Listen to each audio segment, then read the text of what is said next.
On the third day of the sightings, as operators tracked the mysterious signals, curiosity suddenly turned to panic. The objects were heading toward the prohibited airspace over the Capitol and the White House itself. The Pentagon ordered jets from an airbase in Delaware to intercept the intruders. Al Chop was the Air Force's civilian spokesman on UFO issues. He was called to the radar room at Washington National as the dramatic incident unfolded. We were observing about 4 or 5 known flights and about 12 to 14 UFOs. And we saw the flight coming in from Delaware. We could see them on the radar scope, and the moment they came on the scope, all the UFOs disappeared. The fighter planes patrolled the empty skies for some 20 minutes, but there was nothing to intercept. However, when the jets returned to base, the UFOs promptly reappeared on radar. And then when they came back, after the interceptors left, the fact that they immediately came back on the scope, I was very apprehensive. Again, jets were sent aloft. One pilot reported seeing the UFOs, which he described as blue and white lights. Then he reported that they were closing in. We could also see them on the radar scope, and we could see his return and the unknowns grouping around him. And he said, "They're all around me." And then he said later on, "What shall I do?" Well, what could we tell him? After a few minutes, the UFOs pulled back and then disappeared. The standoff was over. However, the extended episode had stunned the nation. That sighting has never been adequately explained. Because it happened in Washington, D.C., it alerted everybody right on up to the President of the United States and caused a national press conference by the Chief of Intelligence of the Air Force to try to calm everybody down. We have received and analyzed between 1,000 and 2,000 reports that have come to us from all kinds of sources. Of this great mass of reports, we have, as of date, come to only one firm conclusion, and that is that it does not contain any pattern of purpose or of consistency that we can relate to any conceivable threat to the United States.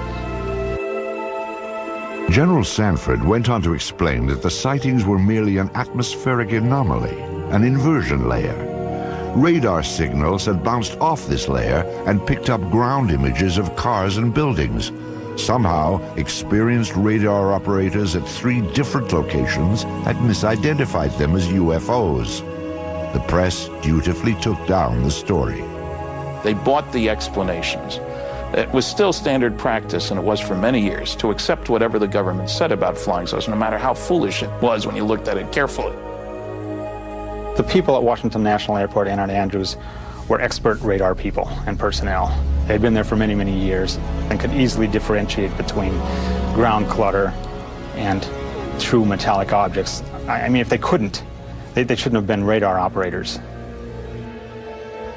The senior radar air traffic controller at Washington National Airport, Harry Barnes, wrote his own account of the so-called Washington merry-go-round.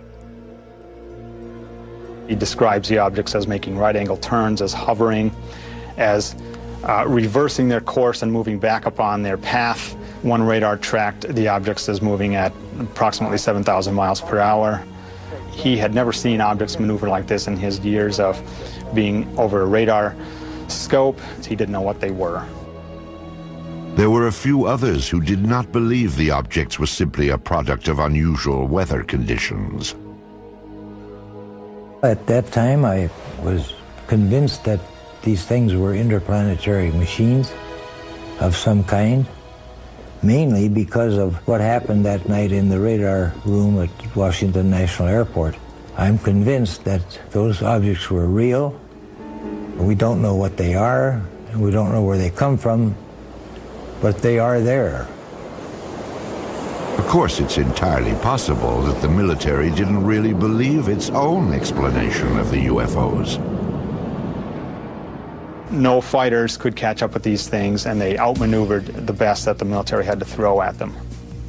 Obviously, the people who were in charge of Air Force projects and Air Force intelligence at this time were not idiots. They were very, very smart people, as they are today.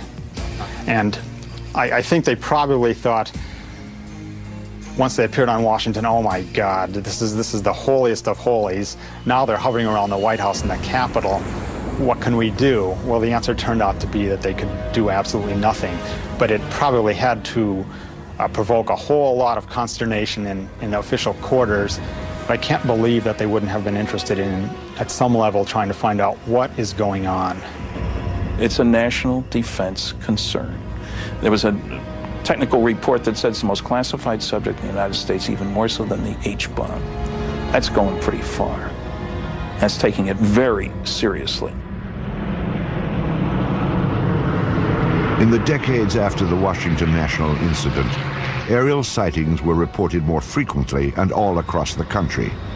Some episodes were even recorded on tape. Dark 05, 327.1, 327.1. On March 25, 1995, 3 crew members on America West Flight 564 saw something unusual in the sky over Bovina, Texas. Cactus 564, go ahead. Yeah, off to our 3 o'clock. Get some strokes out there. Can you tell us what it is? Right now, I don't know what it is right now. It was 10:25 p.m. and the plane was cruising at 39,000 feet. The crew kept their eyes on a large object with flashing lights, visible below them. When they turned west, the object turned too.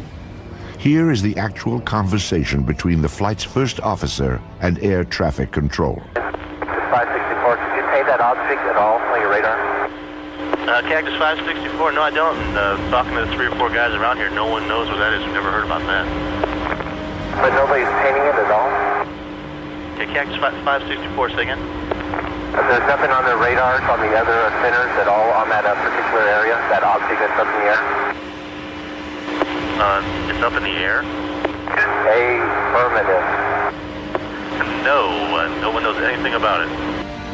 Eventually, the object moved in front of an active thundercloud. When lightning flashed, the crew got a better look. What's the altitude about?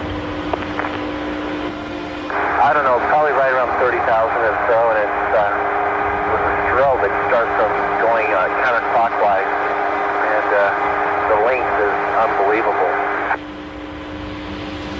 The airline crew was seeing something that ground radar was not picking up. Air traffic controllers alerted Cannon Air Force Base in eastern New Mexico to check if military aircraft, or perhaps weather balloons, were known to be in the area. Cannon 21. Cannon, go ahead. Hey, do you guys know if there was anything like a tethered balloon or anything released that should be above tie band?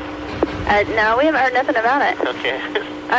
Guy at 39,000 says he sees something at 30,000 that the length is unbelievable and it has a strobe on it. Uh-huh. This is not good. Okay. What does that mean? I don't know. It's a UFO or something. It's that Roswell crap again. The desert just outside Roswell, New Mexico, was the site of a mysterious aircraft crash in July of 1947. Some 50 years later, the name Roswell had become synonymous with UFOs. And like Roswell, the experience of Flight 564's crew is still unexplained. Though crew members stick to their story, they prefer to remain anonymous. There's a lot of confusion, a lot of hesitancy about even reporting something like this, even in FAA, even in military. They're going to think we're crazy. I don't want to be grounded. I'm risking something here. And a lot of airline pilots feel that way too. Why should I report this? I don't want to be under a medical microscope here. I'm not losing my mind. Airlines don't like to employ people who see strange things. If you have a reputation in your company or your Air Force squadron as being the guy who saw the UFO from your F-18, I'm not sure I want to fly wing with him, you see. It's a subtle thing. Again, it goes back to denial. It's easier just to deny it and to say, all right, he's an oddball. Or she just saw something that just couldn't be seen, so she's probably not as reliable as she should be. The fear of ridicule or retribution has kept many UFO eyewitnesses silent. Still, some do step forward, at times with extraordinary revelations.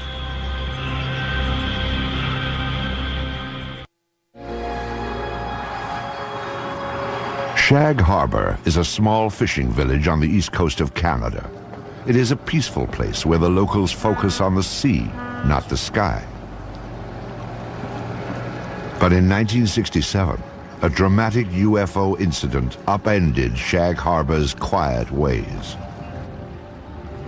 It was October 4th, 1967, when two of the townspeople en route to their homes spotted something strange above the tree line. My friend and I were talking as I was driving, and all of a sudden my friend said, look at those lights in the sky. When we first seen them, they looked like they were stopped. Of course, we was driving in the car and we couldn't tell if they were stopped or if they were moving or what they were. And after we lost sight of it and we ran around the corner, we gained sight of it for a few more seconds, then we lost sight of it again. I know I was scared when I first got out of the car because I wasn't very long getting into the house, like to get my father and get him to come out and have a look at it. And I was kind of hoping that it would stay there long enough for him to see it, and it did. And I come home and I told my mother about it, and first question, of course, was you drinking? And I said, no, I don't think so. Smith and Kendrick weren't the only ones to see the strange lights. Many of the locals watched as they flickered off and on. Suddenly, the luminous object turned on its side and plummeted into the harbor waters. Eyewitnesses rushed to notify the Royal Canadian Mounted Police, or RCMP. The people who initially arrived on the scene, the civilians who were called in to aid the RCMP, concerns were for survivors. Most people saw this thing occur from a distance, and it was initially thought that perhaps it was an airplane crash, but what the eyewitnesses saw, or in this case what RCMP officers saw when they arrived on the scene, there were at least 3 officers on the shoreline that at least saw a pale yellow light moving on the water. They all felt that it was something quite unusual. The RCMP officers were not alone in observing the mysterious object. They were surrounded by a small gathering of spectators. And we all seen it, the police seen it, and everybody was, I guess, startled by it, and none of the people that were there had ever seen anything like it before. I know I hadn't. The witnesses stood and stared, mesmerized by the strange light on the water. Then, just as suddenly as it had appeared, the light vanished. A Coast Guard cutter was summoned, but local fishermen, already on board their vessels, headed for the spot where the light had last been seen. They were looking for survivors, but the only clue that anything had happened that night was a thick layer of an unknown substance. There was a great bubbly foam, and it was yellow, nothing I had ever seen before. You couldn't smell no odor or anything, and we went about probably 3 lengths of the boat, and we ran out of it. And we turned the boat around and came back into it, and we ran out of it again. The foam, like the lights, eventually disappeared. When it was obvious there was no further sign of distress, the search ended for the evening. By the following morning, the RCMP had already made contact with nearby military bases. They were hoping to find a reasonable explanation for what they'd seen. There was none. This left the small town of Shag Harbor to become big news. It's a headline story throughout the North American press and beyond. And in that, it was said quite clearly, there were statements made by personnel at Canadian Forces headquarters in Ottawa saying that, yes, indeed, we are searching for the crash of what we believe to be an unidentified flying object. This is one of those rare cases where something indeed real has gone into the water, and it's not an aircraft, and it's not space junk. This was an official statement. Canadian Armed Forces clearly stated that the object was officially a UFO. but the question of where it went after hitting the water was still a mystery. Canada's Department of National Defense was determined to find out. Military authorities ordered an underwater search. Within hours of the sighting, a Navy diving team was bobbing off the shores of the tiny fishing village, scanning the harbor bottom for debris. Meanwhile, Shag Harbor residents were stunned by what was happening in their small town. Those who had been the first to witness the lights were quickly gaining notoriety. Everybody teased me a lot about seeing Martians and all this stuff, but I believe I see something. I did see something, there's no question about that, and what it was that I don't know, but it was something. It was definitely something. The people of Shag Harbor had no expectations. Roswell, although it occurred in '47, did not become, a story and a case until almost into the '80s, at least until '78. And they weren't influenced by that. Shag Harbor stood alone. Nothing was found during the Navy's 3-day vigil. On the 8th of October, the search was canceled. Media interest began to wane, and life in Shag Harbor settled back to normal. But researchers now claim there is more to this incident than originally revealed. 26 years later, the case was re-examined and unofficial information began to emerge. The men from the original Navy diving team were the first to talk, and what a story they had to tell. These men are claiming that there was a second operation, and their story has been corroborated by other Armed Forces personnel, that this UFO did not stay in the Shag Harbor area, but got away under the water and went up the coast and came to rest near Government Point. Now, at Government Point, you have a secret base. In those days, it was an American base on Canadian soil. To have an unidentified craft of any type sitting very near this facility and on some of their detection equipment would be a matter of extreme concern. The Shelbourne military base at Government Point is now closed. But at the time of the sightings, it was a first line of defense against Soviet threats. Here, American forces monitored for submarine activity using a sensitive underwater grid. According to the unofficial story, an object triggered the detection device, and a flotilla of Navy vessels responded. From our best information, 6 to 7 ships camped over the object for about a week, keeping an eye on it. Divers went down on it. One diver in particular makes no bones about it that this thing was an unidentified flying object, and there were things on it. And as the men put it, there was still activity in these crafts. And they're absolutely certain that it was nothing from this earth, that it was a UFO. So this does go beyond the official record by quite a stretch. According to researchers, other eyewitnesses have come forward, making this story difficult to dismiss. So what evidence do we have of this happening? We have 3 to 4 people that tell us the story that this did happen. We've got the integrity of the witnesses, but that's, witnesses are, we don't have the smoking gun, that's for sure, but I think we probably have the gun, but we just don't have the bullets. The unofficial story may never have confirmation, but it most certainly is complete. There is a beginning, a middle, and according to investigators, a surprising end. One of the things I enjoy most about the story is its end, because I suppose you could say, ufologically speaking, it has a happy ending, unlike most of these stories. After these ships sat over this object for a week, the UFOs start moving again while still submerged under the water and move down the coast of Nova Scotia and out into the Gulf of Maine. Once in the Gulf of Maine, they surface and fly away. This was a genuine UFO event. And what does that mean? Yes, it was an unidentified flying object, but beyond that, it means that it's nothing conventional. there are certainly aspects of this that you cannot explain or explain away.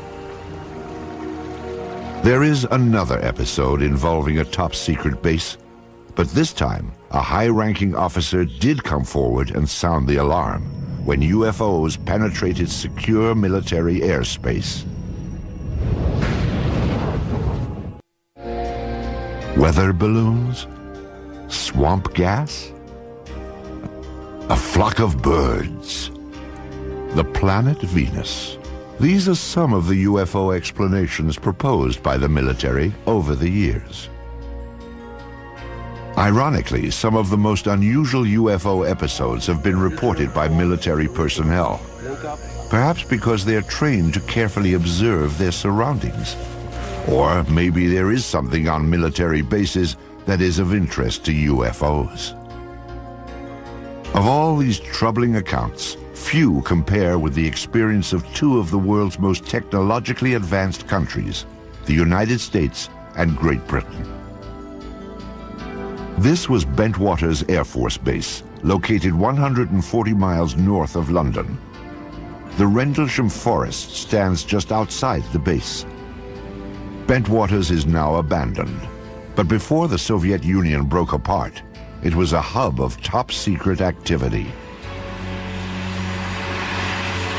This was a joint base, shared by both the United States Air Force and England's Royal Air Force.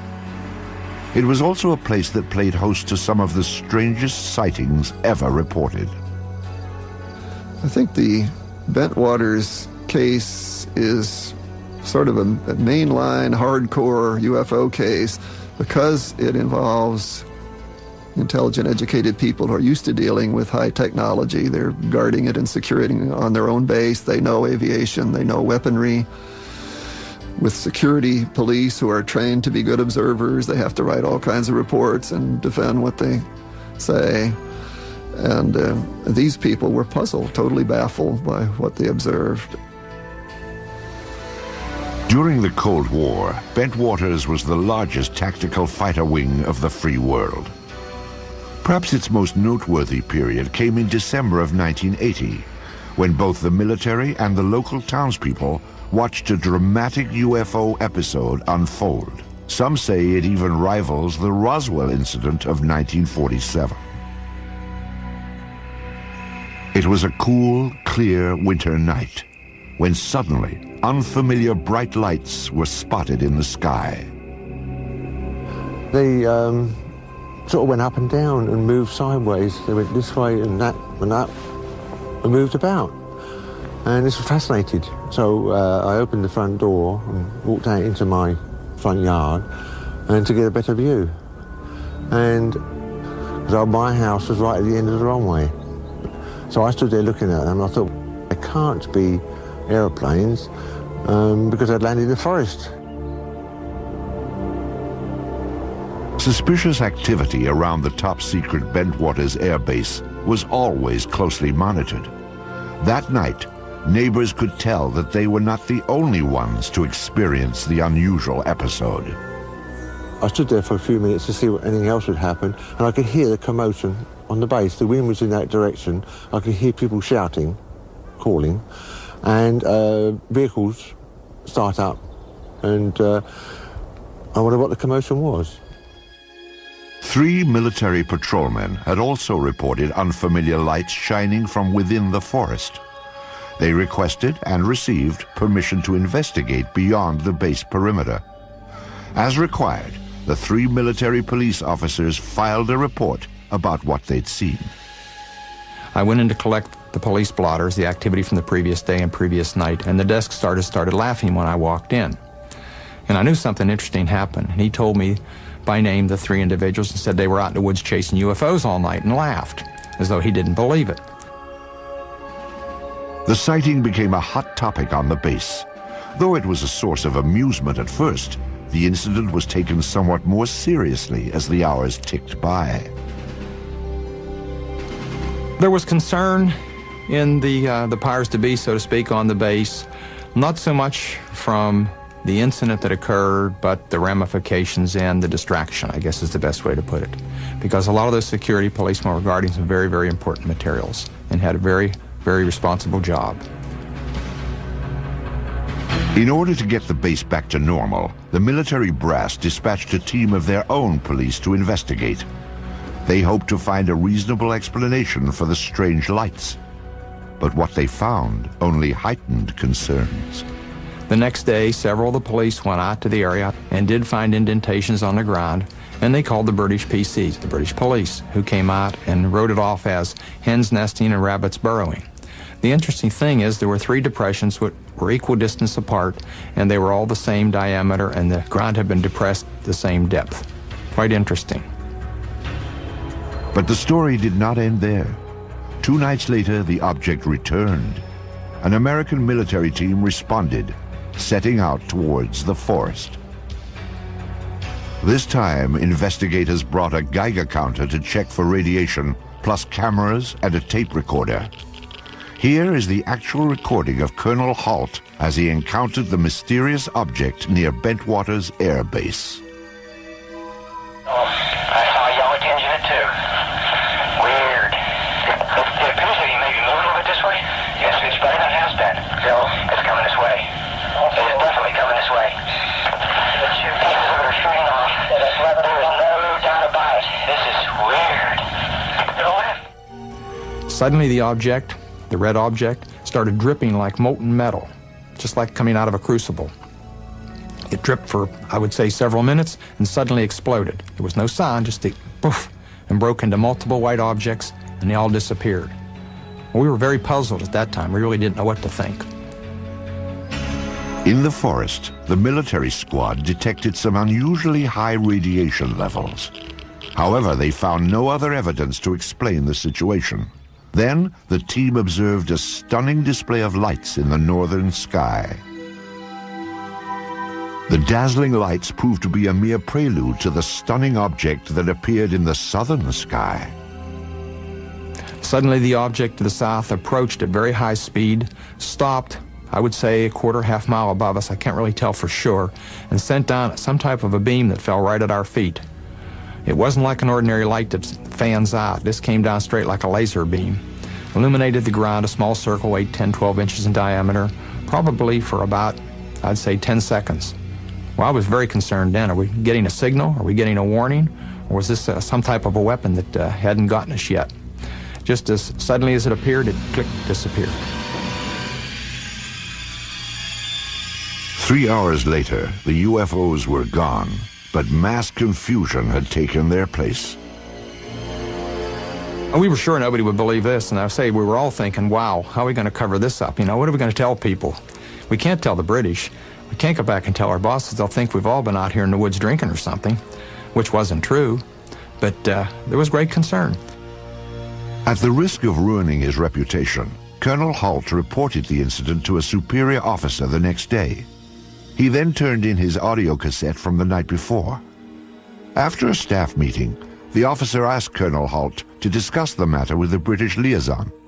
The liaison was out of town, so Halt wrote a memo. I wrote a memo which has become somewhat public, I guess, and kind of cleaned it up a little bit and abbreviated what happened. Later in the night, a red, sun-like light was seen through the trees. It moved about and pulsed. At one point, it appeared to throw off glowing particles, and then broke into 5 separate white objects, and they disappeared. I expected a phone call or somebody to drop around to see me real soon. Nothing happened, and nothing happened. You know, days turned into weeks, and I kept asking, well, you know, is there any interest? And finally, it just became a non-issue. Bentwaters' commanders were content to let the matter drop, or so it seemed. But subsequent events would suggest that both the British and the American military regarded the incident at Bentwaters with the utmost gravity.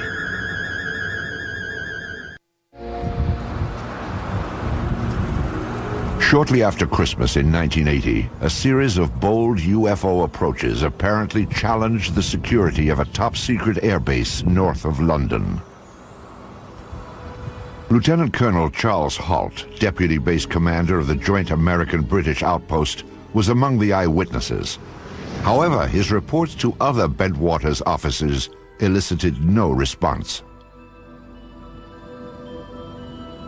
Still, there is evidence that the incident was not ignored. Indeed, far from it. The local townspeople were among those who noticed a change around Bentwaters. I had customers come round to my garage who were military men. I asked what was going on, and they said, well, they weren't allowed to say. And I had one or two officer customers, and I asked them, and they weren't allowed to say either. I don't know why. British UFO researchers Dot Street and Brenda Butler attempted to interview eyewitnesses, but were barred from the base. They didn't say it was a UFO, they said something had happened in the forest. And when we came down and we actually tried to interview people, we were just stopped. A breakthrough came for the UFO investigators when military personnel began to reveal a bizarre story that included more than just the sighting. They claimed an alien craft controlled by extraterrestrials landed in Rendlesham Forest and made contact with American officers. These curious reports have been ignored or denied by government and military officials. Despite this dismissive reaction, some say that the armed forces were keenly interested in the events at Bentwaters. People did investigate. They did it from an arm's length. I was never formally debriefed, and I can't, to this day, can't believe that. I do believe some people crept around the base, so to speak. I do believe there were multiple agencies with a great deal of interest that probed discreetly. I can't explain. I've had people indirectly approach me trying to pry information out and to find out what was going on. Military officials offered only conventional explanations for the extraordinary reports. Among them, that a satellite had fragmented as it re-entered the Earth's atmosphere. I can't rule out that a satellite didn't fall, or a portion of a satellite didn't fall in that area, but how would one account for the object moving through the trees? And the objects in the sky, they did not fall down. They stayed in the sky and moved about in sharp angular patterns, and there were 3 of them. And indeed, it does seem that some space debris did come through at around about the time concerned. But it should be remembered, of course, that the Bentwaters incident occurred over a series of nights. Another explanation for the sighting was refraction of the beam sent out by a nearby lighthouse. Clearly, something extremely unusual happened. The skeptical explanation that it was the lighthouse light reflecting strangely through the woods doesn't make any sense, because why hadn't they encountered that problem before since? If it's this lighthouse, the atmospheric conditions would have been such that at some other point it would have happened, but it never did. So you have something going on there that is inexplicable in the mundane. You've got very credible people who are charged with guarding a facility who cannot explain it, and if these people are incompetent, we'd better get them out of there. But none of the military personnel said to be involved were removed from the base. And publicly, it seemed both American and British officials were not anxious to pursue the matter any further. The corporate view of the British Ministry of Defence about the Bentwaters case is simply that the case was looked at the time and was not judged to be of any defence significance. Well, I've not seen that borne out by any analysis. It certainly seems to be an example of bureaucracy gone mad if you have something like this happen and people blandly say it's of no defence significance. Years later, the official position concerning the Bentwaters incident was revisited. This time it was brought before Parliament by no less than a former British Chief of Defence, Lord Hill Norton. Either the Americans, and indeed the deputy base commander, were hallucinating, or they believed that something had landed there, and they had taken photographs and records of it. In either event, it must be of interest to the defense of the United Kingdom. Despite such pronouncements, the military kept quiet about the incident at Bentwaters. Oh, there's no doubt in my mind it was some type of a cover-up. And I think there were some misleading stories put out.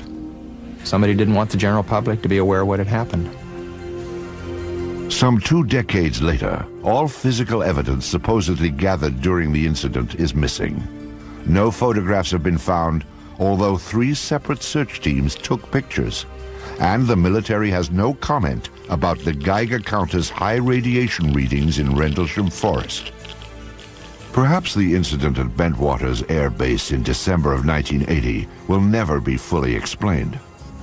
However, those who were directly involved have reached their own conclusions. I think something totally out of the ordinary happened, something that we don't have an explanation for, and I'd certainly like to have one. Have we been visited? Perhaps. There certainly was some type of intelligent control over what we saw. I don't think there were little green men on board or whatever, and I really can't explain it. I'm firmly convinced there was some type of intelligent control. The baffling episode at Bentwaters is but one on a long list of sightings that seem to merit an in-depth and impartial investigation. Some of the most credible of these reports point to UFO penetration of sensitive defense installations. But there is one place on Earth where military authorities are said to have actually examined alien spacecraft: the forbidden American airbase known as Area 51. The peculiar events at Roswell in July of 1947 seem to have established a pattern for government handling of the UFO issue in the United States. The more officials denied the existence of UFOs, the more it appeared they had something to hide. In the 50s, there was the belief that the U.S. Air Force had proof of some sort that these were alien spaceships and was covering it up to prevent panic.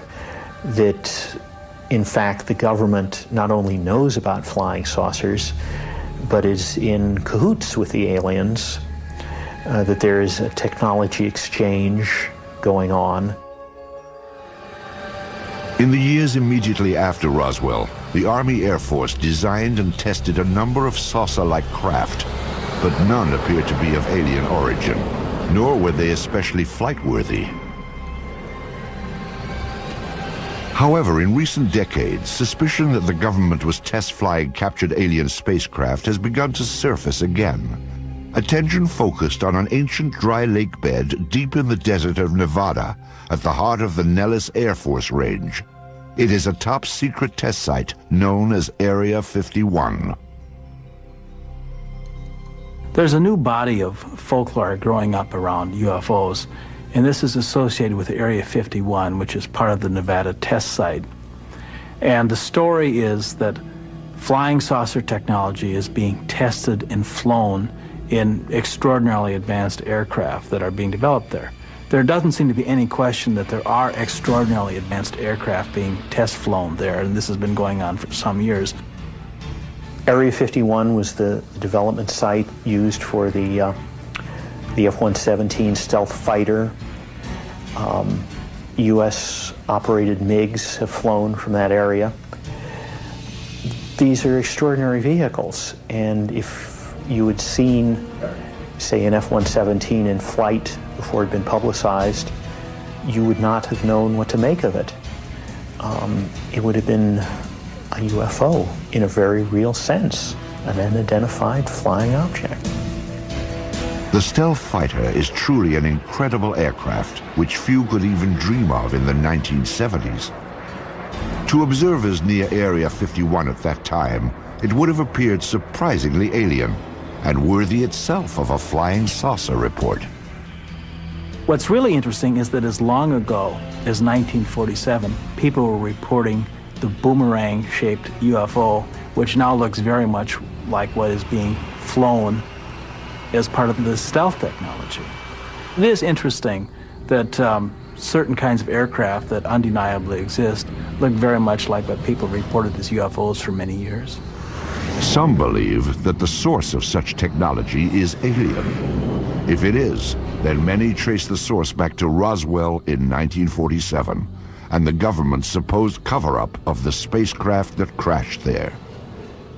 The sensational UFO stories associated with Area 51 have made this remote site a mecca for the curious. Visitors to this spot are monitored from the restricted airspace above and by ground vibration sensors that detect their unwelcome approach. The surrounding mountaintops hold still other devices that scan for any movement below. Once they are alerted, private security forces move in to discourage the curious from getting closer. For those who defy these measures, trying for a glimpse inside, there is one last chilling warning. Deadly force will be used if you come any closer. Persistent rumors about alien technology prompted the investigative arm of Congress to reopen the Roswell case in 1994. The General Accounting Office, or GAO, searched for all records related to the events of 1947 and then issued a report on their findings. The General Accounting Office report is brief, like most of their reports, and it simply describes what they did to try to discover what happened at Roswell, which was contact the usual suspects, the CIA, the FBI, the National Security Agency, and so forth, and ask if they had information on Roswell, and ask to see certain records there. But essentially, they couldn't find any documents on Roswell at all, period. In fact, the GAO revealed that every document relating to Roswell had been destroyed illegally. When you really look carefully at the phenomenon, there's no question that some UFOs are alien spacecraft, that some government officials have known this since 1947, and this is the biggest story of the millennium. Also, I think we need a new generation of journalists who will give this story the attention it deserves. If we spent 1/10 the effort that was spent on Monica Lewinsky on getting to the truth about flying saucers, we all know what was going on in 6 months. Who was responsible for destroying the Roswell papers? No one has yet been named. But now the years are passing, and those who hid the truth about UFOs may never be identified. Perhaps the more important question is, what were they trying to hide?